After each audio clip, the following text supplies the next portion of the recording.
Hey everyone, and a massive, massive welcome to our newest team members. You are stepping into an absolutely crucial role here, and this explainer, specifically made for you, right here at Drytis Academy, is basically your ultimate toolkit.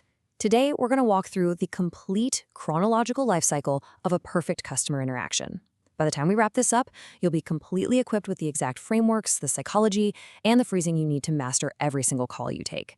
We're talking about transforming just, routine support into an exceptional customer experience. So the structure of our explainer today perfectly mirrors the exact forward-moving journey of every call you're going to take. We'll start with the first 7 seconds, move into empathy and active listening, then tackle explaining complex issues simply, how to de-escalate difficult situations, and finally we'll finish up with a professional close. All right, section 1, the first 7 seconds, setting the stage. Okay, let's dive into this. The moment a customer connects with you, a timer starts ticking. And before you even solve a single technical issue, you are dealing with intense, immediate human psychology. Research actually shows that customers form their complete first impression of you, and by extension our entire company, in exactly 7 seconds. 7 seconds. That is incredibly fast. So what does this all mean? It means your communication actually starts before you even say hello. Tone, minimal background noise, a prepared voice. They are all immediately critical.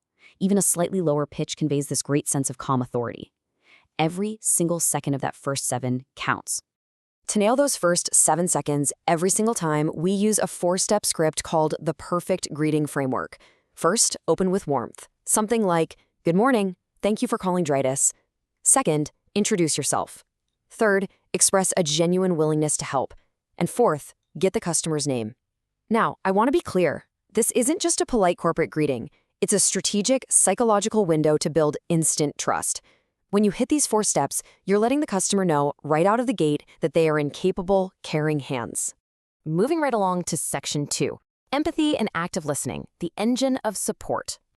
Here is a foundational rule of the core of the call. A customer absolutely must feel heard before they will ever accept a technical solution from you.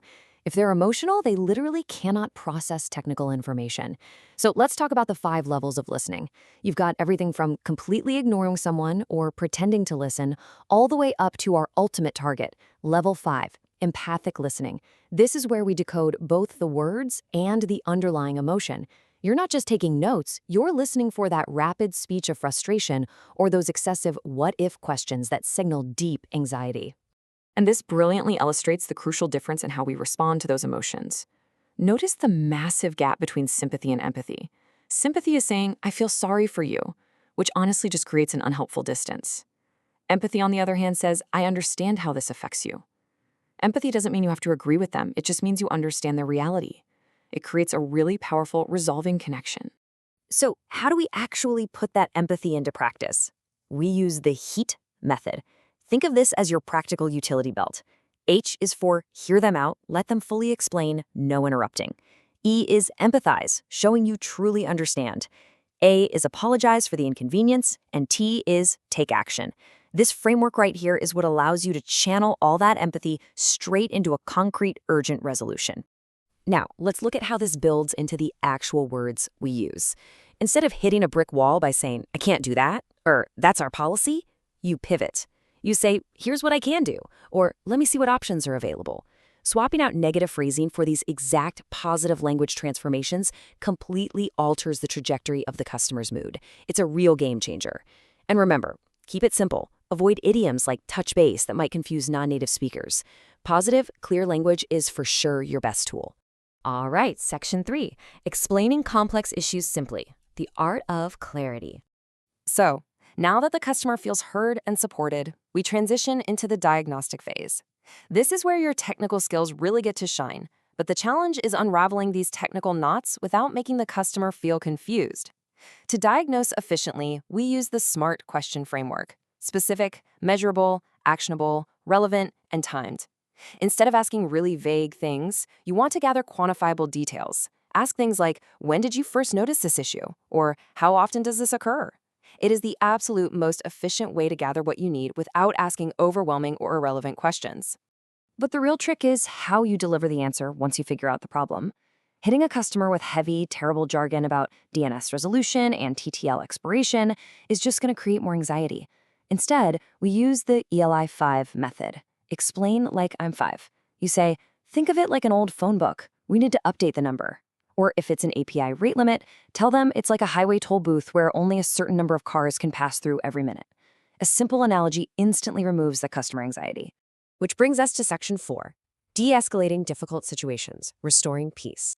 Let's be real. Despite your absolute best efforts, sometimes you will face anger, frustration, or maybe even threats. It happens to everyone.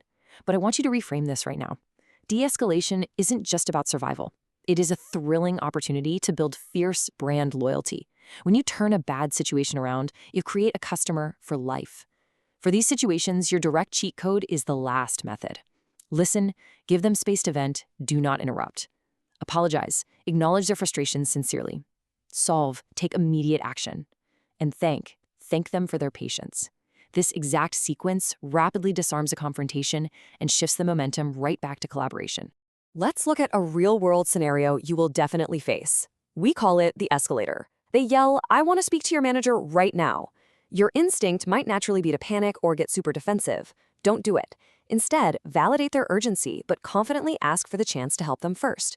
You say, "I completely understand you want this resolved quickly. I'd like to try to help you first, and if I can't resolve this to your satisfaction, I will personally connect you with my manager." See? You validated them, but you're still driving the car. When you're in the thick of it, just remember these specific rules of engagement. Do stay calm, take ownership, and give clear timelines. Do not match their energy, and never blame other departments. But honestly, most importantly, do not ever tell an angry person to calm down. Seriously, in the history of human communication, telling someone to calm down has only ever made them exponentially angrier. Actually, scratch that. It's literally the absolute fastest way to pour gasoline on a fire. Instead, just lower your own voice. A calm voice naturally brings their energy down to match yours. Finally, section 5, the professional close, leaving a lasting impression. You've solved the problem, the customer is happy, but your job isn't quite done. How you end the call is exactly how the customer will remember the entire company. Now, what's really interesting about this slide is how it visualizes the strict rule of setting specific timelines and check-in points. Never just say you'll fix it ASAP. You want to slightly overestimate your timeline so you can over-deliver. Give them specifics. This takes 2 hours, but I will check in with you in 1 hour with an update. It shows incredible professionalism and deep respect for their time. To wrap the whole shebang up cleanly and warmly, rely on the professional close framework. It's 6 steps. 1, summarize what you've done. 2, actively confirm with them that the resolution is good to go. 3, set expectations for what happens next. 4, offer more help. Hey, if it's someone who struggles with tech, offer to stay on the line while they test it out. 5, express genuine gratitude. And 6, give a warm professional goodbye. You're wrapping up their entire journey with a bow. Well, there you have it. You now have the frameworks. You understand the intense psychology of those first 7 seconds. You know exactly how to wield empathy, how to explain complex things simply, and how to de-escalate tension. The second you put on that headset, you hold incredible power and responsibility. You aren't just fixing tech issues. You are literally shaping the way people feel. So, as you head out to the floor, I want to challenge you with this final thought. How will your very first interaction today change a customer's reality?